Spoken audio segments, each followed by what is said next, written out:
Hello friends, Vishnu Shalini latest review.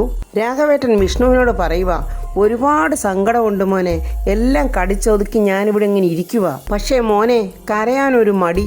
നമ്മളിപ്പോൾ ഇത് കുറേ ദിവസം കൊണ്ട് പ്രതീക്ഷിക്കുന്ന ഒരു ചടങ്ങല്ലയോ. മനസ്സിനെ പറഞ്ഞ് പദം വരുത്തിയിരിക്കുക എന്നും പറഞ്ഞ് രാഘവേട്ടൻ വിഷ്ണുവിനെ കെട്ടിപ്പിടിച്ചങ്ങ് കരയുവാണ്. വിഷ്ണു പൊട്ടിക്കരഞ്ഞുകൊണ്ട് പറയുക, അച്ഛൻ ഈ പറയുന്നതൊക്കെ എൻ്റെ നെഞ്ചിലാണ് വന്ന് തറയ്ക്കുന്നത്. പക്ഷെ ഒന്നും ചെയ്യാൻ പറ്റാത്ത ഒരവസ്ഥയിലായിപ്പോയി ഇപ്പോൾ. രാഘവേട്ടനും വിഷ്ണുവും അങ്ങനെ കെട്ടിപ്പിടിച്ച് സങ്കടം പറയുന്നത് ചന്ദ്രബോസിനൊരു ഭയങ്കര സന്തോഷമുള്ള ഒരു കാഴ്ചയാണത്. സത്യാമ്മയാണെങ്കിൽ 2 സഞ്ചി നിറച്ച സാധനങ്ങൾ വെച്ചിരിക്കുവാണ്. ഭഗവാൻ കൃഷ്ണന്റെ പ്രതിമയാണ് ആ സഞ്ചിയിൽ വെച്ചോണ്ടിരിക്കുന്നത്. പൊന്നി ആ വിളക്കിന്റെ അടിത്തട്ടി നോക്കിയെടുത്തിട്ട് സന്തോഷത്തോടെ, സത്യാമ്മേ ഇതേണ്ട കിട്ടി സത്യാമ്മേ.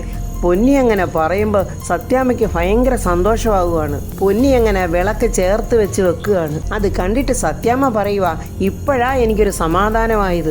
വിഷ്ണു രാഘവേട്ടനെ സമാധാനിപ്പിക്കുന്നുണ്ട്. അച്ഛാ, ഇതൊക്കെ കണ്ടുവെന്നും വച്ച് നമ്മളൊന്നും തോറ്റു കൊടുക്കുന്നില്ല. അച്ഛാ, ഇത്രയില്ലെങ്കിലും ഇതിനൊപ്പം വരുന്ന ഒരു വീടെങ്കിലും ഞാൻ എടുക്കും.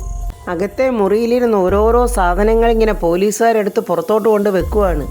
ചന്ദ്രബോസ് വളരെ സന്തോഷത്തോടെ വിഷ്ണുവിൻ്റെ അടുത്തോട്ടും രാഘവേട്ടൻ്റെ അടുത്തോട്ടും വന്നിട്ട് പറയുക, അതെ, വീടടച്ച് സീൽ ചെയ്യാൻ പോവുക.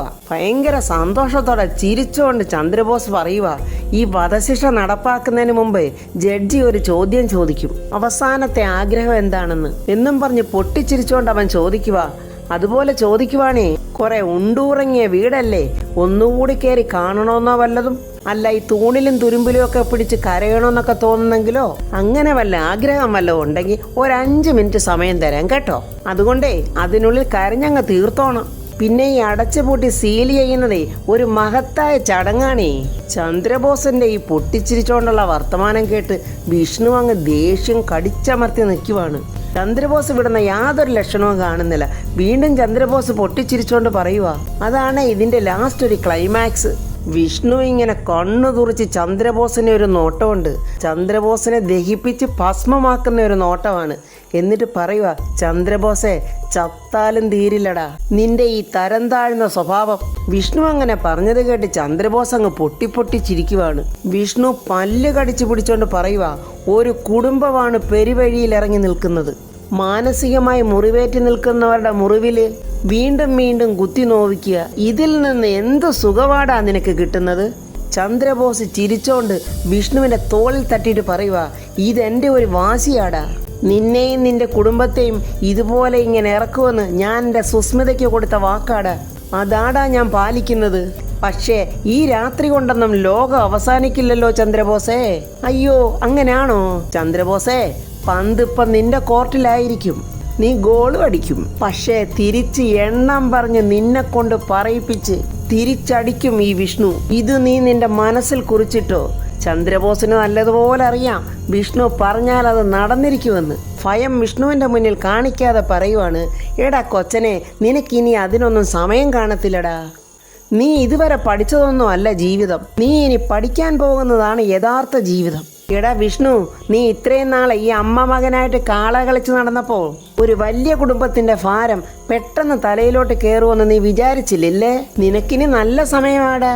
വാടക വീട് കണ്ടുപിടിക്കണം, അച്ഛൻ്റെ അമ്മയുടെയും കാര്യങ്ങൾ നോക്കണം, പിന്നെ നിന്റെ കുത്തുകൊണ്ട് കിടക്കുന്ന ഭാര്യയുടെ വിശേഷങ്ങൾ തിരക്കണം, അവിടെ ചെലവിന് കൊടുക്കണം, ഇവിടെ ആണെങ്കിൽ ചെലവിനുള്ള വക നീ ഉണ്ടാക്കണം.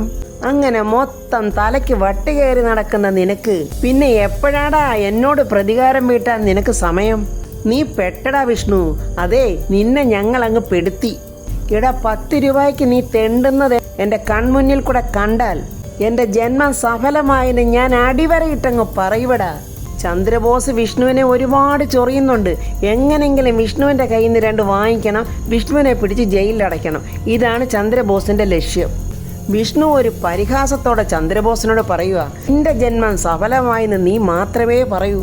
കാരണം എന്താണെന്ന് നിനക്കറിയാവോ? നിന്നെ ജനിപ്പിച്ചു പോയതിൻ്റെ പേരിൽ ശപിക്കുന്ന ഒരച്ഛനെയും അമ്മയും എൻ്റെ മുന്നിൽ കാണാം.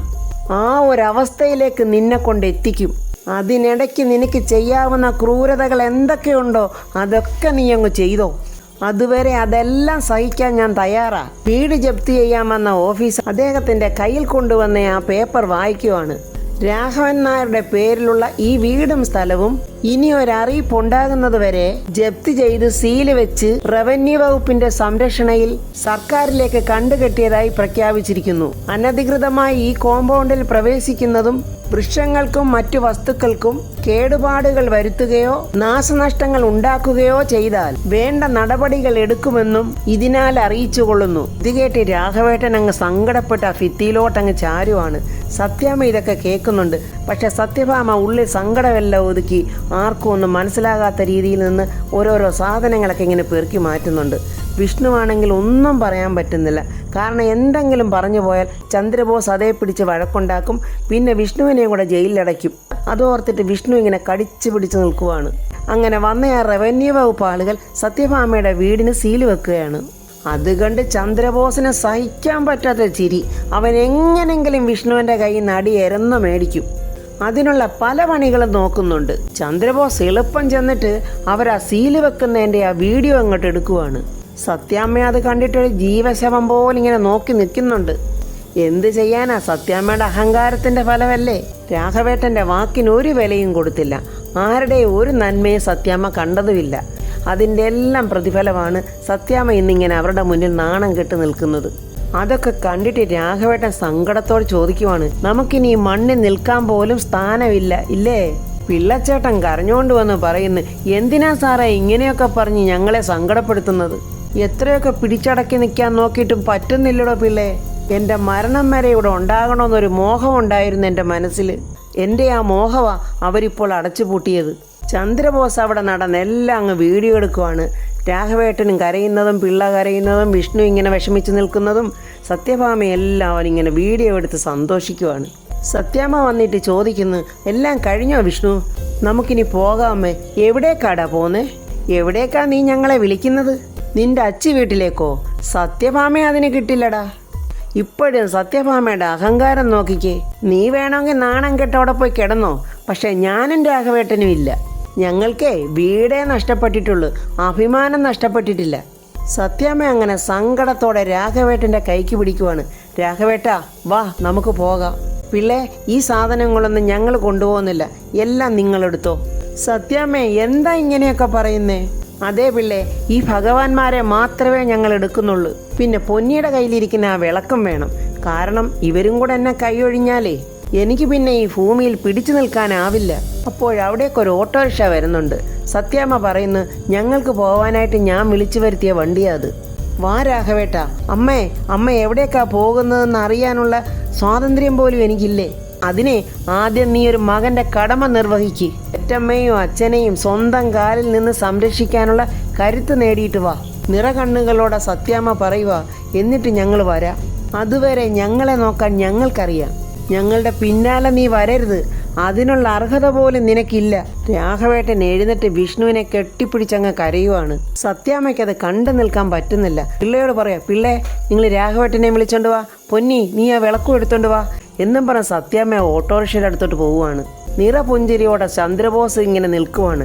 സത്യഭാമ തീ പാറുന്ന കണ്ണുകൊണ്ട് ചന്ദ്രബോസിനെ നോക്കിയിട്ട് പറയുക, നീ പോയി അവളോട് പറഞ്ഞേരെ തൽക്കാലം ജയിച്ചുവെന്ന്. അങ്ങനെ സത്യാമ്മയും രാഘവേട്ടനും അവിടുന്ന് പടിയിറങ്ങുന്നതൊക്കെ ചന്ദ്രബോസ് വീണ്ടും വീഡിയോ എടുക്കുവാണ്. വിഷ്ണു വന്നിട്ട് അമ്മേ എന്ന് വിളിക്കുമ്പോൾ, വിളിക്കരുത് നീ എന്നെ, ഞങ്ങളുടെ പുറകെ വന്നേക്കരുത്.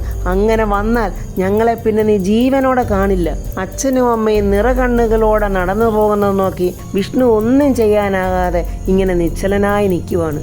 എന്തൊക്കെയോ ഒരുപാട് കണക്കുകൂട്ടലുകൾ വിഷ്ണു ഇങ്ങനെ മനസ്സിൽ കൂട്ടുന്നുണ്ട്. നിറകണ്ണുകളോടെ ഇറങ്ങിപ്പോകുന്ന അച്ഛനെയും അമ്മയും ഈ രീതിയിലാക്കിയവരോട് തീർച്ചയായും വിഷ്ണു പ്രതികാരം വീട്ടിയിരിക്കും.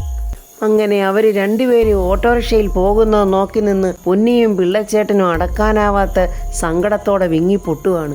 ഇത്രയൊക്കെ ആയിട്ടും ചന്ദ്രബോസിൻ്റെ അഹങ്കാരത്തിന് ഒരു കുറവുമില്ല. ചന്ദ്രബോസ് വീണ്ടും വന്നിട്ട് വിഷ്ണു ഇങ്ങനെ നിശ്ചലനായി നിൽക്കുന്ന വിഷ്ണുവിൻ്റെ വീഡിയോ എടുക്കുവാണ്.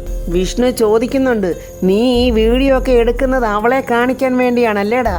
എങ്കിൽ നീ അവളോട് ഒന്നുകൂടെ സൂചിപ്പിച്ചേക്കണം, ഇതിനൊരു രണ്ടാം ഭാഗം ഉണ്ടെന്ന്. പറയുന്നത് വിഷ്ണുവാണ്, അത് തീർച്ചയായിട്ടും ചെയ്തിരിക്കും. ആ രണ്ടാം ഭാഗത്തിൽ അഭിനയിക്കുന്നത് ആരൊക്കെയാണെന്ന് നിനക്ക് അറിയണ്ടേടാ. നീയും അവളുമായിരിക്കും. സുസ്മിത ചത്തു മലച്ചു കിടക്കുന്ന അഭിനയം, അത് അഭിനയിച്ചതല്ല, ജീവിതമാണെന്ന് നീയൊക്കെ അങ്ങ് പരലോകത്ത് ചെന്നിട്ടാണ് അറിയുന്നത്. കിടത്തും ഞാൻ രണ്ടിനെയും വെള്ള പുതപ്പിച്ച്. എടാ നീ കുറെ നേരമായി നിന്ന് ചൊറിയുന്നു എന്നും പറ ചന്ദ്രബോസ് വിഷ്ണുവിന്റെ ഷർട്ടിന്റെ കോളറിൽ അങ്ങ് പിടിക്കുവാണ്. ദുഃഖക്കടലിൽ കിടക്കുവല്ലേ, ആ സങ്കടത്തിന്റെ പുറത്തുള്ള കുത്തലാണെന്ന് വിചാരിച്ച് കണ്ണടച്ചപ്പോ പിന്നെയും പിന്നെ അങ്ങ് നെഞ്ചത്തോട്ട് കയറുവാണോടാ. നിനക്ക് ധൈര്യം ഉണ്ടെങ്കിൽ എന്നെ ഒന്ന് തൊടടാ. ഈ യൂണിഫോമിൽ നീ തൊട്ടാൽ അപ്പം നീ വിവരം അറിയും. അതിനുവേണ്ടിയാണല്ലോ ചന്ദ്രബോസ് ഈ കളിയൊക്കെ കളിക്കുന്നത്. അത്രയും നേരം പല്ല് കടിച്ച് സഹിച്ചു നിന്ന വിഷ്ണുവിന് ഒട്ടും സഹിക്കാൻ പറ്റില്ല.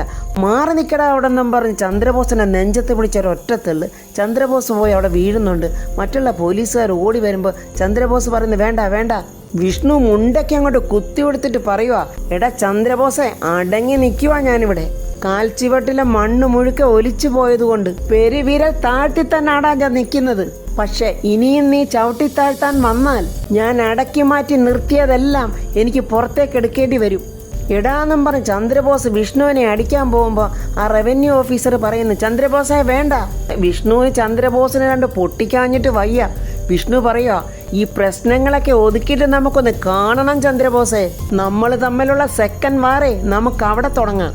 അതുവരെ ഇപ്പോഴത്തെ ഈ വിജയം നീ അങ്ങ് ആഘോഷിക്ക് എന്ന് പറഞ്ഞിട്ട് വിഷ്ണു പിള്ളച്ചേട്ടനോട് പറയുന്നു, കരയാതെ നമുക്കിതെല്ലാം തിരിച്ചു പിടിക്കാം എന്ന് പറഞ്ഞ് വിഷ്ണു ബൈക്ക് ഓടിച്ചങ്ങ് പോവുകയാണ്. ചന്ദ്രബോസിനോടൊപ്പം വന്ന റവന്യൂ ഓഫീസർ പറയുക, അപ്പോൾ നമ്മൾ പ്രതീക്ഷിച്ച പോലെ കാര്യങ്ങളൊക്കെ കൊണ്ടുവന്ന് എത്തിച്ചു.